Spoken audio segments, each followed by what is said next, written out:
নমস্কার বন্ধুরা, বেঙ্গলি কিচেনে আপনাদের সকলকে স্বাগত। সবাইকে জানাই শুভ দোলযাত্রা এবং হ্যাপি হোলি।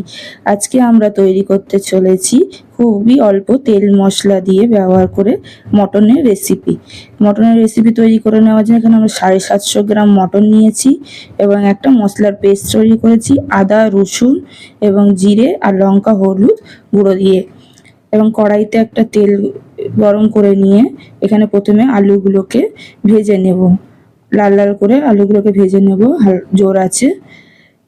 শুধু ভেজে ভালো করে ভাজা হয়ে গেলে আলুগুলোকে তুলে রেখে দেব এবং তেলের মধ্যে প্রথমে এখানে আমরা গরম মশলা ফোড়ন দেব।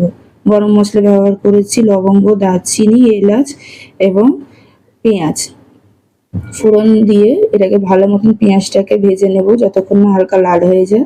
তার মধ্যে এখানে একটা কেটে রাখা টমেটো দিয়ে দেবো। পেঁয়াজটা এখানে পরিমাণটা আমরা কমই ব্যবহার করেছি, কারণ এটা কম তেল মশলা দিয়ে রান্না হচ্ছে, তাই জন্য যারা খুব রিচ খান না।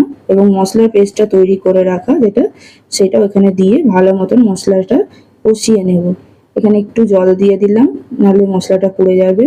মিডিয়াম ফ্লেমে মশলাটাকে ভালো মতন কষিয়ে নেব যতক্ষণ না মশলাটা দিয়ে ভালো মতন তেলটা ছেড়ে যাচ্ছে। এখানে একটু পরিমাণ মতন লবণ দিয়ে দিলাম, দিয়ে ভালো মতন মিশিয়ে কষিয়ে নিয়ে মটনগুলো দিয়ে ভালো মতন হালকা আছে 10-15 মিনিট সময় নিয়ে মটনটাকে ভালো মতন কষিয়ে নেব। কষিয়ে নিয়ে এর মধ্যে আমরা ভেজে রাখা আলুগুলো দিয়ে দেব। কিছুক্ষণ সময় নিয়ে কষাতে হবে, নাহলে মশলাগুলো ভাজা হবে না। ভালো মতন কষানো হয়ে গেছে, এবার এখানে আমরা ভেজে রাখা আলুগুলো দিয়ে দেব। দিলাম 1 চামচ গরম মশলা। এখানে আমরা শাহি গরম মশলা ব্যবহার করেছি।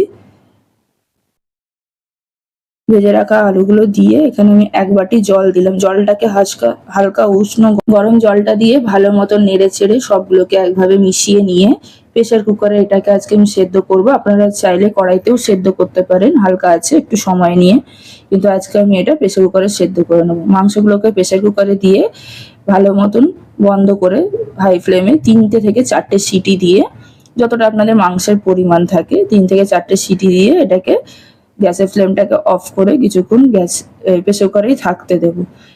রেডি হয়ে গেল আমাদের মটন। ঠান্ডা করে নিয়ে এটাকে সার্ভ করেছি পোলাওয়ের সাথে। পোলাওয়ের রেসিপিটা দেখতে হলে অবশ্যই আমাদের বেঙ্গলি কিচেন চ্যানেলটাকে সাবস্ক্রাইব করবেন। ধন্যবাদ।